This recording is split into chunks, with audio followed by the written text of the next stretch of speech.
Good morning. Welcome to Viking Preparedness. You know, it's mildly disconcerting when I turn my head around the corner, like the square red box like zoomed in and went targeted. That's what it felt like.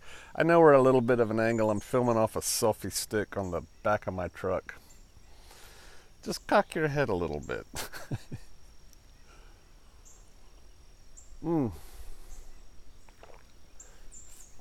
This, a lot of people said Odin, and maybe it's supposed to kind of look like Odin or Woden or Wodan or whatever, because, you know, he was blind in one eye. He gave up his one eye for wisdom, supposedly.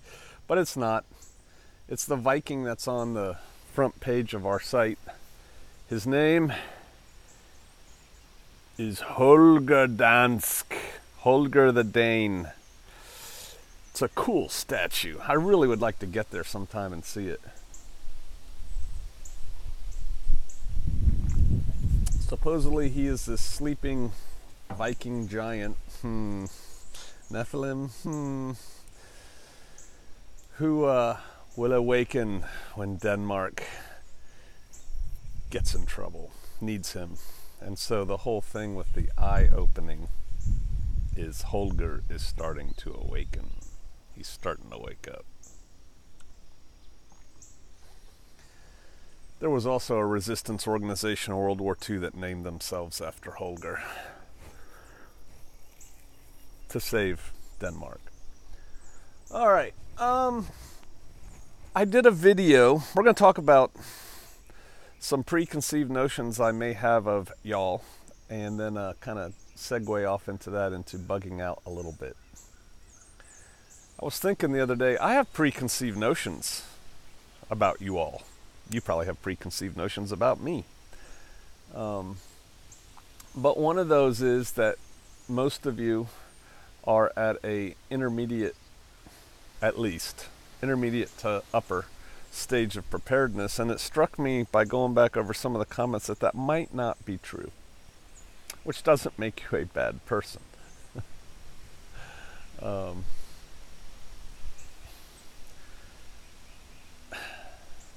You need, everyone needs, but I'm talking to you right now. You need to have at least a basic level of preparedness taken care of, done.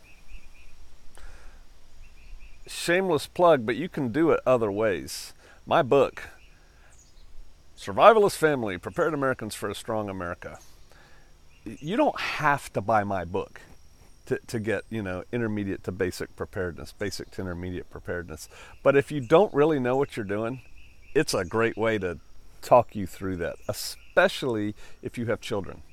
Because I focus a lot. I wrote that book in a time of my life when our kids were little. And so I focus a lot on kids. Not a lot, but I focus a good bit on kids in the book. And there's some lists, you know, and things like that. Having said that, you don't need my book to get basic prepared. You know, you can just find stuff on the internet.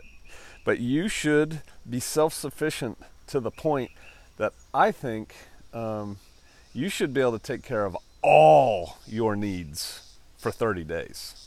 Like, you should be able to stay in your house, shut the door, or at least stay on your property, lock the gate for 30 days without needing anything from anybody. Nothing. Nothing. If you're not there, I beg of you to get there. I've said this before. Matter of fact, I was just talking to the guy who built my shed. There's a video coming on that pretty soon. I'm trying to get less emotional and more just about it. But I was telling him, and I've told you all, and again, I'm assuming that most of you already know this, but I don't think you all do. The ability to stay inside your house and shut the doors or lock the gates when there's chaos going on out there for 30 days or so is going to be huge. Could be huge. A lot of people are going to go crazy after about day 2 or 3 with, you know, no stores open and no food. And those crazy people are going to do crazy things, and they're going to hurt each other out there. You don't want to be out there. let the settling occur. You know, let the crazies take care of themselves, and all you got to do is protect you and yours, which is easier with a group, but I'm not going there today. And so, yeah, I've been assuming that everybody here has that ability to take care of themselves for 30 days, no problem. If you can't, that should be your goal, like intermediate goal. How are we set, sweetie, on being able to lock our doors and stay in here for 30 days? What if the water stops coming out of our pipe? What are we going to do? Because in 3 days without water, you in trouble. And yes, there's 50 to 75 to maybe more in your, hot water tank and yada, yada, yada. But, think this through. That's just basic stuff. I kind of don't even dwell in that realm anymore. If I need to, if you think I need to, please buy my book. Seriously, read the book. And then if you still have questions, bring them up here, and maybe I'll do a video on that level of preparedness. I'm trying to take us here, is what I'm trying to do. So, yeah, long sleeves. Fall is coming. That's good. I like it when the chiggers and the ticks go away and I can go play out there with, out fear of repercussion. So, one of my assumptions, where you're at preparedness-wise. I shared something with the warriors, jarls, and berserkers the other day about a group exercise. That was really deep, man. And they're basically were practicing a lot of things all at once, from moving refugees to receiving refugees to acquiring and configuring transport, and just so much there. And I got to thinking about that, and us, and you. And I think it was a cool video, and a lot of people would be like, yeah, I need to do that. And it got me thinking about this national network versus the meetings versus the groups versus the individuals out there. And it's related in a way. And now in my brain, it's relating to one of the things they taught me early on as a volunteer firefighter. As a volunteer firefighter, we responded to fires, but really most of our calls were going to car wrecks. And we would be there before the ambulance would be there, so we'd have to start doing things. And I was older at the time. I was like late 30s, early 40s when I was doing that. So for the volunteer fire department, I was one of the older guys. And we had a lot of young guys, young country guys, 18 to 25-year-olds, salt of the earth, what makes America great, guys like that, and gals, some gals too, just country, aggressive, quick to flare. They would drive very, very fast. They told us, hey, don't create a second incident. You're going to one car wreck, don't create another one. And the overarching principle was, you can't help anybody if you yourself need help. So square yourself away first, right? That's the principle. It's the same thing going forward. You can't help a group either by actually helping a group, laying out a spread for them to eat, or, whatever, or joining said group to help them. You can't help a group if you're not already squared away. If you are this, you're not, so allow me this lump of nothingness that I just don't know what I can do, and I just don't know. No group wants you. You're right. Nobody wants you, because you haven't squared yourself away. Right? You haven't taken the steps with your own initiative to get yourself put into a position, I'm getting ready to go on a rant here, that makes you valuable to the group. Somebody on the YouTube video, one of the older ones, where I talked about getting a job. If you want a job, you can get a job. She was whining. Oh my God, she was whining.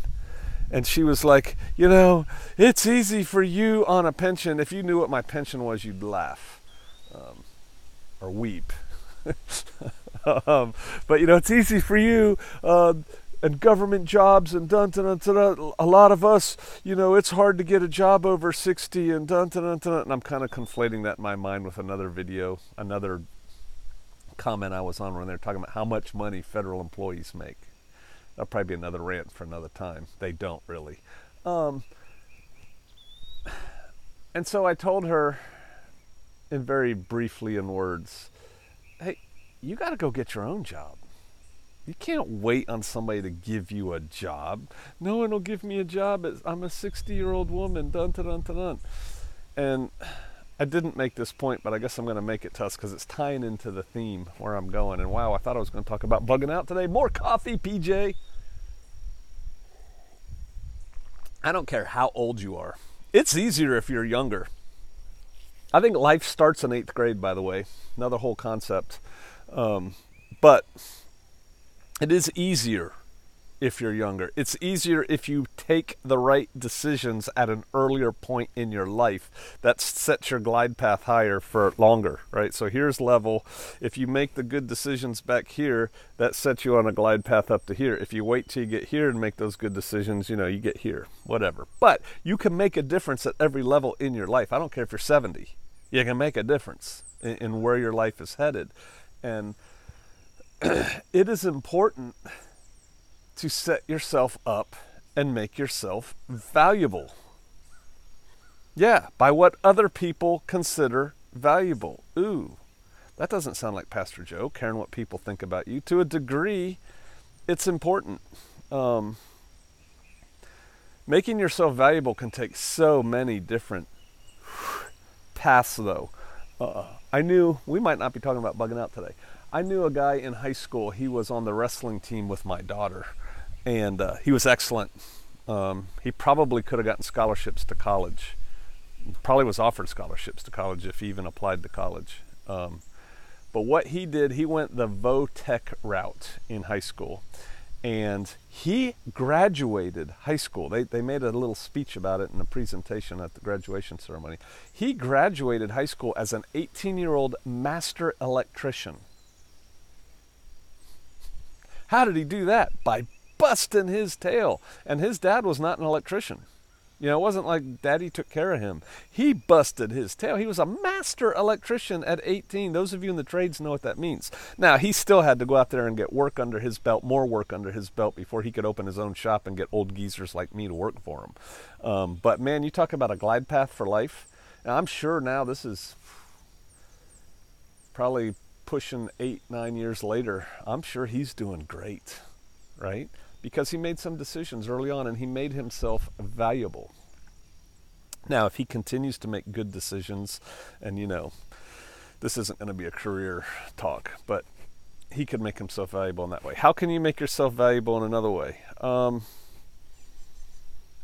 don't know. Become a world-class athlete, and then get paid millions of dollars. It's so rare to do that, but it's a way, right? I'm just trying to think of a way that doesn't really rely on other people. It's all internal. Become a great author, become the next James Michener and start writing novel after novel after novel, and you can do that. You made yourself valuable to people because they want to buy what you're producing, a great blacksmith, something like that. But it's up to you. This attitude that some people have that no one will give me a job. No, you got to go get a job.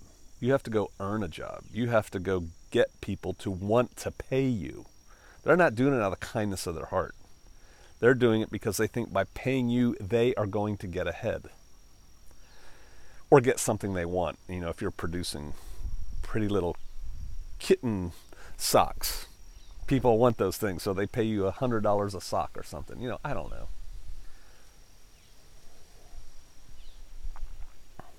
So using the cop-out, it's easy for you, implying I'm a 60-year-old woman and I can't do anything. I guess somebody just accused me of being arrogant on here too. They're gone. They said they were leaving anyway. I am arrogant a little bit. Okay. You can be arrogant too. But it's like, if you've gotten to 60 years old and you absolutely need a job, that's fine.